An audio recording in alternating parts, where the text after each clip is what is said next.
بسم اللہ الرحمن الرحیم۔ السلام علیکم ورحمۃ اللہ وبرکاتہ۔ پریشانی کو ختم کرنے کا وظیفہ۔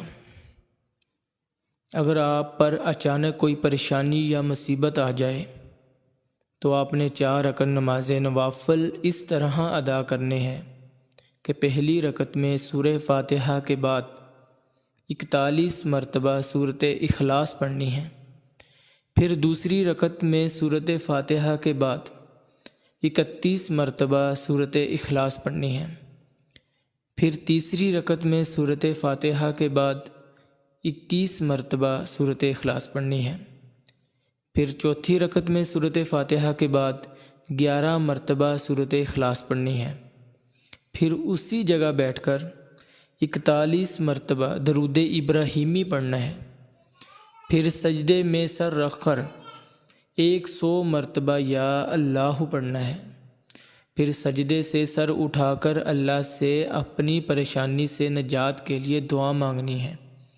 انشاءاللہ آپ کی جو بھی پریشانی ہوگی اللہ آپ کی اس پریشانی کو اسی وقت دور فرما دے گا، مگر ایک بات اپنے ذہن میں ضرور رکھیے کہ یہ نوافل آپ نے نماز فجر اور نماز عصر کے بعد نہیں پڑھنے ہیں، اس کے علاوہ آپ جس وقت بھی چاہیں پڑھ سکتے ہیں۔ جزاک اللہ۔ السلام علیکم ورحمۃ اللہ وبرکاتہ۔